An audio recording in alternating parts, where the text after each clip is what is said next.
Okay, this is Mike Flynn. This is our latest installment of the Closed podcast.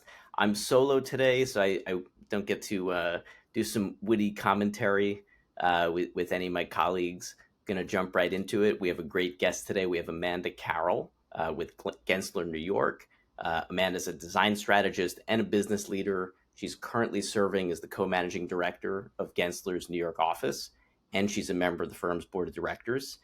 So Amanda is best known for shaping the future of work through design. And she's advised top global companies like Google, Deloitte, IBM, some notable developers like Vornado and Heinz. And her projects, which is really what we want to get into today, have really become benchmarks for sustainable, forward-thinking workplaces.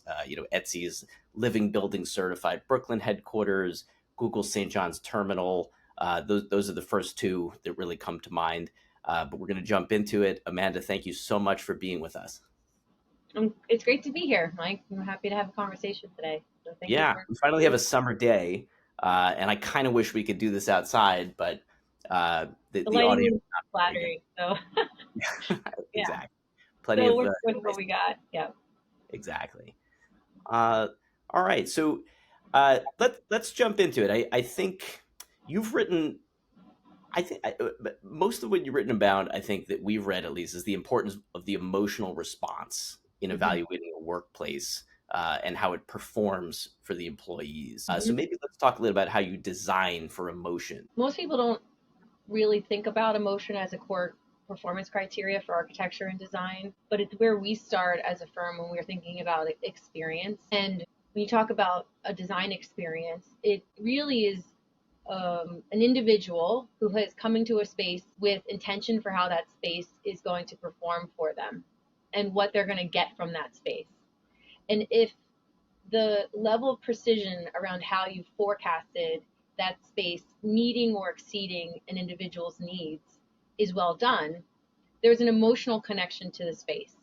It is emotional because it helps enhance their visibility with leadership. It helps them move faster with motivating their team towards innovation. It gives them competitive edge with the way that they can connect with a client, and they start to feel empowered and also enabled by the space.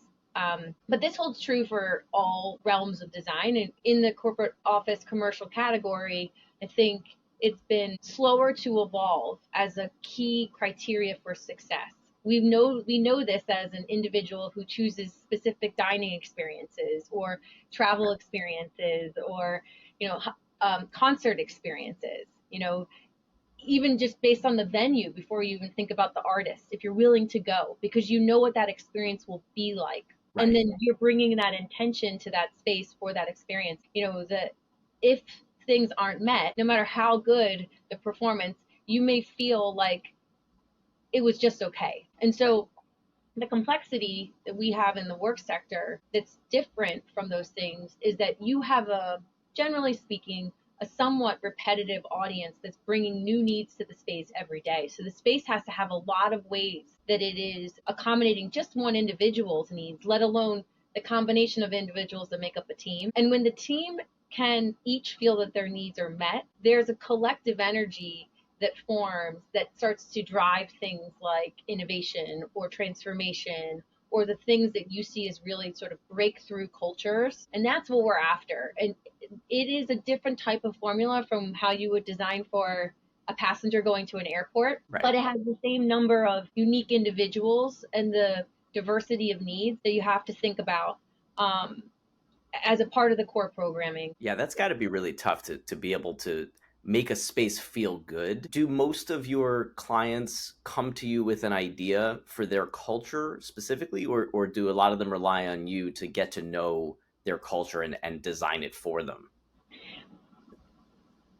In the environment that we're in right now, most clients are in some type of transformative position, be it because of advanced technologies, more specifically artificial intelligence, or still kind of recovering back from the growth strategies or contraction approaches that they took during the pandemic, or what's going on with mergers and acquisitions in industry. There's just been so much volatility around, in particularly industry leading businesses in corporate America, that there's been a notion of this is who we've been, this is who we want to become, and this is what our culture is, and this is what our business imperative is. Right. So inside those two things, we're the spaces in service of the business imperative. What are they trying to drive as growth? What are we thinking that they will be eventually expanding towards?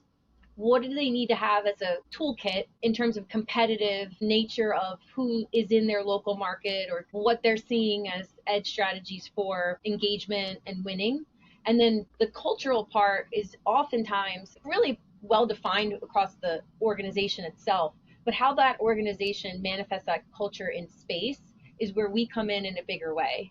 So we're not authoring what their culture is. We're trying to figure out how to manifest the best parts of their culture and amplify them, and really kind of pull them to the top so that it will help them drive the business objectives in a way that the current real estate can't. And when we're successful at that, the space becomes a much more impactful tool for driving business outcomes. I think a great example of that is IBM's new flagship at One Madison. IBM is a company that has been around for several hundred years. They've seen so many decades of innovation, and their culture has evolved throughout that time. Their global workforce has evolved. They have been one of the few tech companies that's headquartered in New York, let alone the Northeast.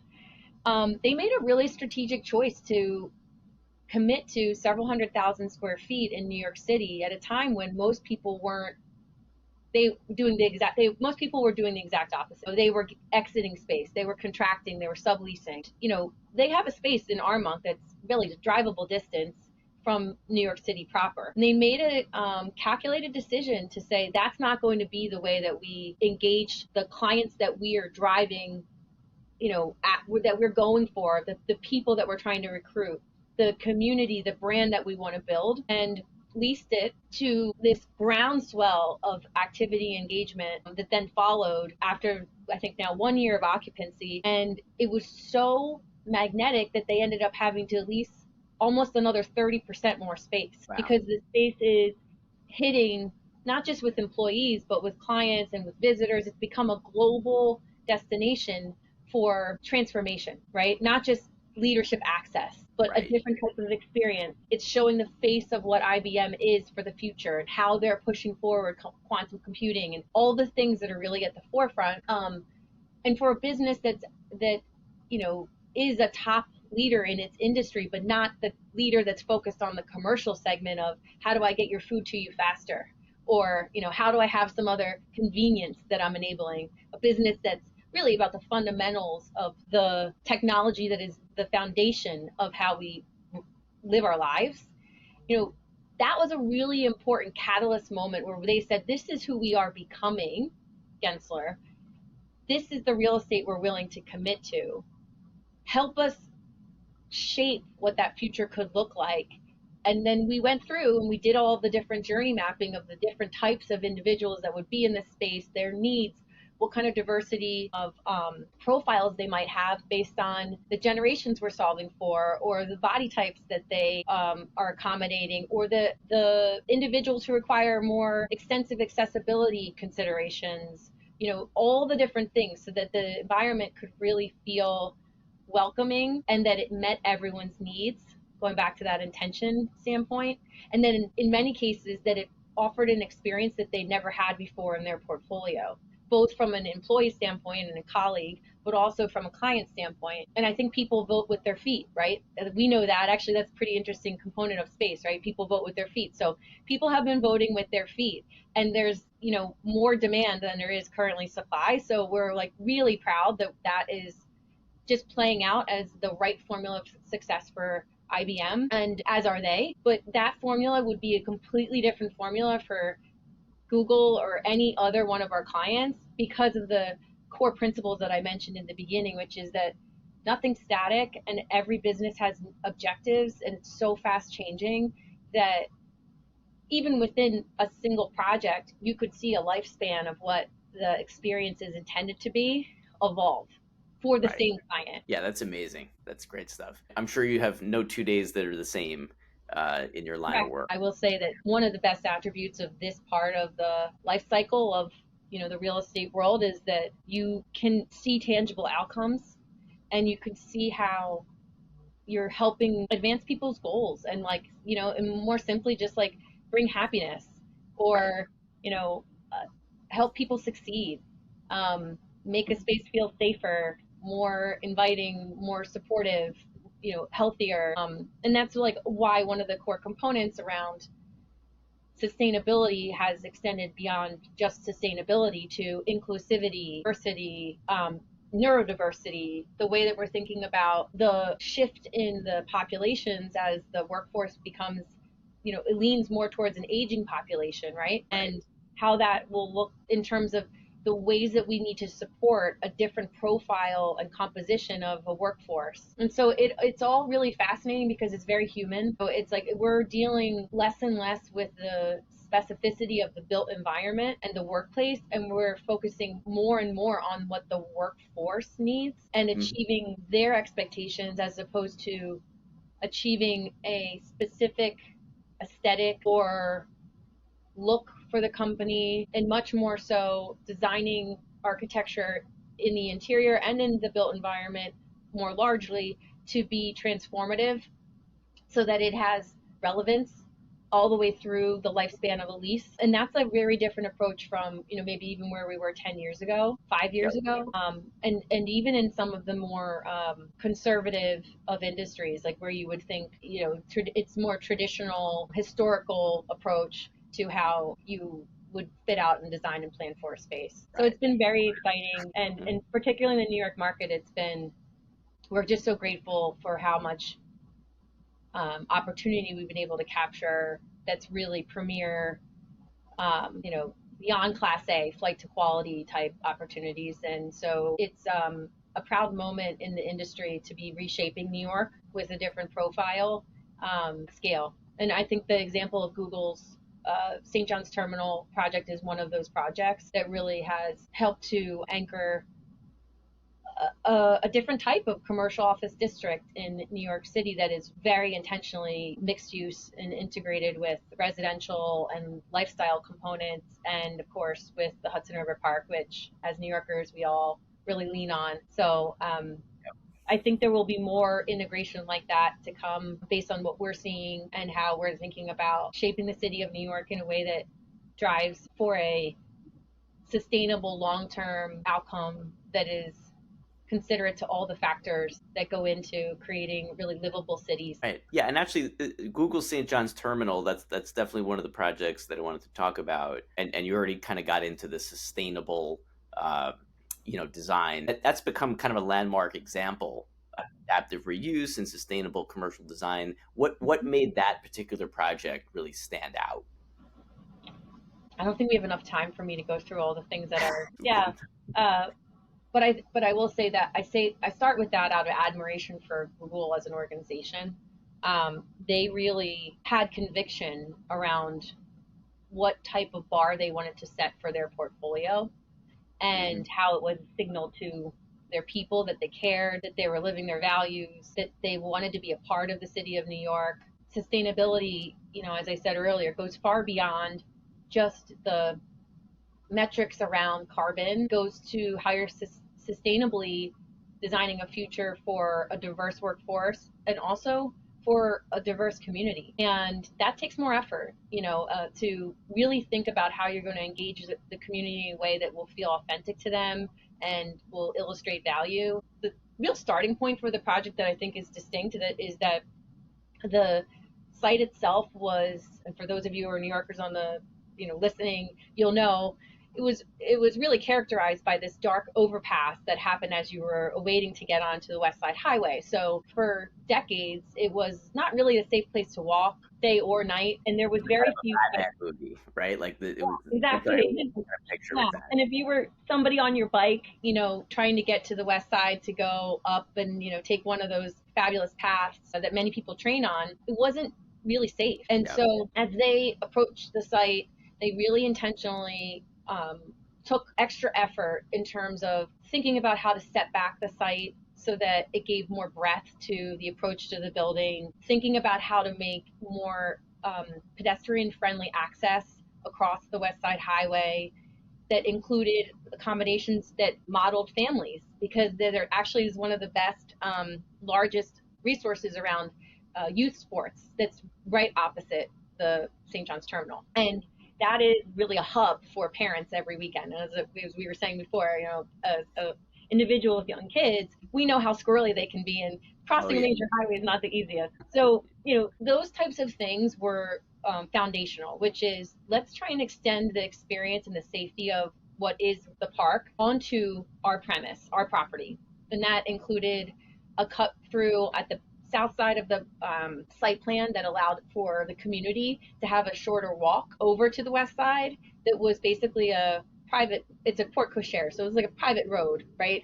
That allows for you to not only have a faster route, but a safe route. And then a new path to cross the highway, and then also other seating areas, so that if you were waiting, all those things. And then a lot of landscaping, a lot of greenscaping. And that carried its way all the way up the building to multiple terraces, to also help further illustrate that the park was a resource that the Google organization really valued as well, Yeah. right? We have very deep sustainability principles. And anybody who's not from New York, if you haven't done it already, you should Google this building. Pun intended, by the way. You should Google St. John's Terminal. Had to put a dad joke in there, Yeah. because it's really phenomenal. And if you live in New York and you haven't been there, you got to get down there this summer, because it Yeah. stands Well, out. and one of the things, for those, who may not have the ability to get a tour, that I think is really important, and we talked a lot about, was the idea that the building would have a new level of transparency, so that when the building was open for business, you knew that somebody was home. And if you look at the rest of their portfolio, there really is no line of sight into their workspace. You think about 111 8th and all of the other buildings in Chelsea Market. They're of a different era where, you have punched openings, and you have much more limited line of sight from the pedestrian experience into the space. So it just looks like a big block. This Right. building was very intentionally designed with the podium front facade as transparent and almost like a full sheet of glass, so that you could see the activity that was happening on those several floors, which once were the terminus of the High Line, right? So you see a cut rail bed, which shows you where the trains used to stop and unload goods, and you see the activity on those floors, which once served very industrial purposes, now being activated by conferencing, client experience space, hospitality space, workspace. And all of that is to say that this isn't just an occupancy of that Google is turning inward, right, to provide people all the things that they need only in the campus. This is about signaling to the campus that they're a part of the community at larger. And then above and beyond that, inside the space, beyond all the different material choices that were created to support their net zero carbon objectives, we developed a framework for the architecture, which you could learn a little bit more about in one of the Wall Street Journal's videos that they did covering the building, where the infrastructure of the space was designed so that the space could actually become more intelligent over time. And by that I mean the workspaces were intentionally less precious and more focused on performance for how they could reorganize themselves to support various businesses' needs, as well as changing needs per week. Because the group that is headquartered there, this is the sales and marketing group. It's the GBO group. It's their flagship for the North America. There's a lot of movement with that type of population, right? Business travel, different clients coming and going. So people that are coming in for specific conferences or major milestones. So instead of trying to target a specific program and focus on what the business is today, we designed a methodology for planning that allowed for the infrastructure to support overnight changes, to take spaces from feeling more focus based and quiet to being more collaborative, or potentially more about larger teaming, and without any real expense that would be, a core component of why people don't make changes to space, because it takes too much time or it feels like it's a big ask and it has an outside vendor attached to it. And that was, I think, one of the most original components of the design and one of the aspects I'm most proud of, because in my opinion, sustainability is not just about how you design the space, it's about how it lives on. So in the life cycle of this space, there should be very little waste around how they adapt it over time to support the natural, inevitable evolution of what GBO is for Google. And that includes even modularity around the finishes that we used to skin the walls. I'm trying to use like a more everyday term, but Right. the way that we developed basically a modularity in terms of the architectural vertical surfaces as well as the floor plane, so that if one team wanted an extensive area of whiteboarding and another team really valued acoustics and wanted that to be the fabric wrap panels to be what was best serving for them in their meeting room space, it's an easy swap. And that type of ingenuity around thinking about the lifespan and reduction of waste is really not commonplace inside our commercial office portfolio. So going back to where I started, I think I really commend Google on their vision for being responsible to the long term and the lifespan of this building that they ended up, somewhere through our design process, they ended up transacting on and purchasing. And I think that foresight is where more of the industry will find themselves leaning towards around this adaptability and agility, because as I think we've all been feeling, space to achieve a physical outcome of a built environment, that time frame takes so much time. In that, be it 6 months or in some cases 4 years, 5 years, the the pace at which change occurs inside businesses, particularly in a New York market, is only accelerating. And there is no way to really design for tomorrow with certainty. So the best we can do is design for the uncertainty, but with precision around what we know are the core human expectations around great experiences, what feels inviting, what feels welcoming, what feels easy, what feels approachable, and what feels inspiring, right? And so, it's almost like you have to zoom out to be able to take on a bigger master problem to then solve for the long term. And really, that is, in my mind, that's how you get a sustainable future. It's going to last a space that'll last 20 years and won't need a significant renovation of any kind. Those are the things that I would say are highlights, but there's many others. Oh, I'm sure. You covered so much. You actually covered some of the other things I wanted to talk about, like how larger tech tenants are redefining not just the interior of their space, but the surrounding neighborhoods. We're just talking about Hudson Square. What about let's shift gears from the tech companies. When you're working with big developers like Vornado or Hines, what kind of ESG concerns come up the most? There's carbon emissions, community that they have to. I don't want to say cater to, but it's got to fit with the community, and wellness has obviously become a big thing, particularly in the last 5 years. How do you address those things through design, and maybe which one's the most important? So most recently, I've been spending daily time with Vornado and with Related, who I think are prominent in many markets. Yep. And just to anchor it to people that are maybe listening, also interacting with those individuals. And in both of those cases, I'm working as an advisor on the tenant side. That's the anchor tenant for the new towers that will be developed. And they couldn't be more different in some capacities, and they couldn't be more alike in others, which is that the baseline now for thinking about what quality looks like in the future is leaning into way more than what the code requires around a sustainable architectural platform. It's looking at all of the things that go to energy savings. It goes into heating and cooling, your thermal envelope, even considering your floor to floor heights. So those things are all, I think, relatively tight criteria around how people are considering developing high performance buildings of the future. Where the variation comes up is around the type of experience they want to express as a developer and what their brand is. So it is, generally speaking, more focused on meeting the needs of the target tenant, and that tenant is, a variety of people, most likely tenants that have a certain character profile that is tied to willingness to pay a certain rent profile, or who have proximity already inside that district that they're developing in and have a willingness to consider some kind of relocation. The experience is focused on serving that community, meeting their unique needs. Wellness is a component of it. Convenience is a component of it.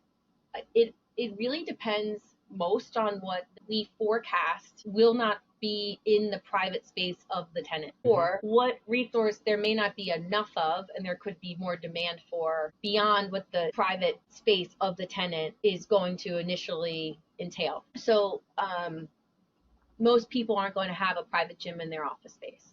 Most clients. Also, many clients will not have state of the art, top of the line, an auditorium for several hundred people. And when you start to think about what things help support really fluid movement of a workforce and care for that workforce's health, you could be exploring things that are everything from, you know, conference facilities to facilities that provide on-site medical care or that provide restorative care, a chiropractor, medical massage facility, pop-up feature space where you can, cycle through programming based on the time of year. Those sorts of things are going to, I think, a different level of sustainability that is about meeting the community's needs. When an individual comes to the office now, generally speaking, there is an enhanced desire to be in the office space if there's proximity to other resources that are either on that path to the office or adjacent to the office space. If you can put those things that are going to enable that individual to feel better, to work smarter, to be more inspired, then go for it, right? You have to look at what the analysis is of the existing district as a starting point, and then sort of marry and triangulate all three of those things to develop what the amenity strategy is. And I would say the combination of parts is unique every time. There definitely is a growing trend to dedicate more space to amenities because people are looking for community, and in particular for some of the top developers in the world who have been very good and successful at creating a brand. They're creating a brand and an experience for those social spaces that people really are attracted to, and it becomes an appealing differentiator for the tenant who maybe doesn't have that level of investment to give in terms of hospitality spaces, but by extension is getting it to exude what their lifestyle is, and to also sort of put themselves into a category of a certain type of the business landscape of whatever market they're a part of. And I think that there's increasing attention to treating the tenant like a customer as opposed to a tenant, and really better understanding what their evolving needs are. It's almost like the developer community has had to take on a level of understanding that you would have historically seen in a retail application, where you really are paying attention to how, again, people are voting with their feet. How many shoppers are coming in today? What is the purchasing power of those shoppers? What do sales look like? And what is the duration of stay? All of those things are part of what we've known and seen in a lot of different public realms.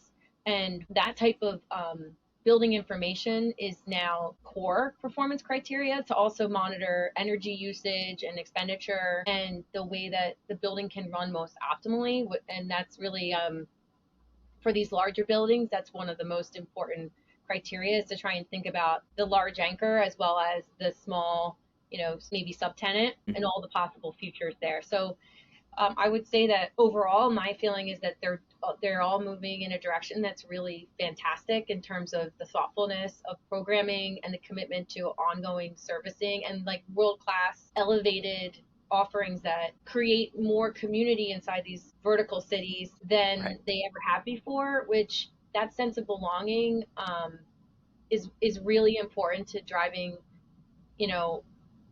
to creating cities where people care for each other, where they see each other, there's interaction with each other, and a sense of being a part of something bigger than just themselves or just their team.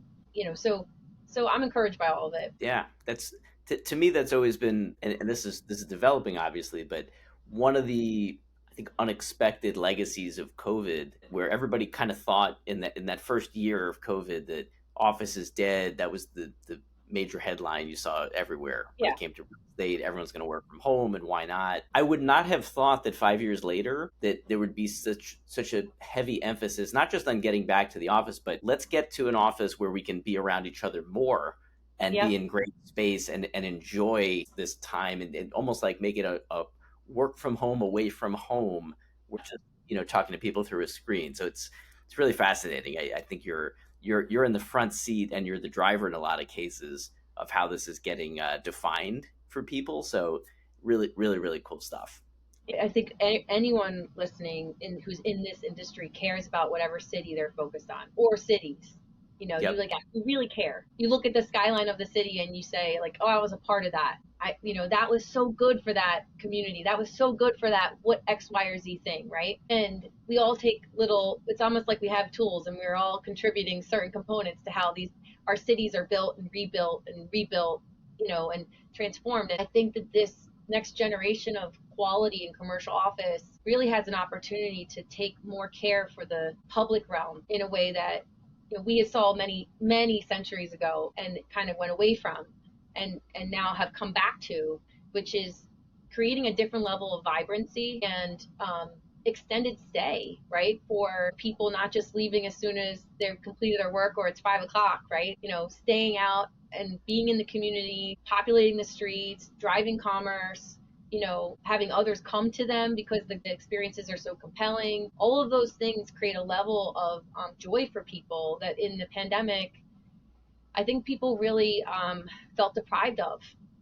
And in during that time, I do believe that generally speaking, the population became much more aware of the experiences that they were signing up for, much more so than they had historically evaluated choices they were making as to where they spent their time.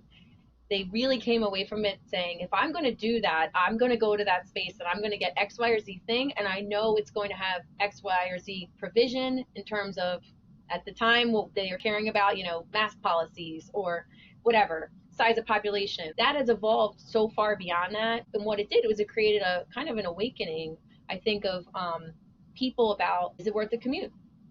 and Yep. and to make it worth the commute, there's so much more muscle behind that sort of that answer to that question. If you have a great district or a great place and a great building and great offerings before you even get from the sidewalk to your seat, and so there's much more attention being paid to the integration of all those things that make for I would say kind of like magnetic placemaking, where you're drawn to it not just for your job but also for all of the kind of community and energy that starts to create movement that for you that you can't get at home, you can't get sitting at a WeWork or in some like third location, right, where you could do work, but it doesn't actually have all the potential of what the other bigger experience is. And that's going to benefit everybody, that Yep. independency. Absolutely.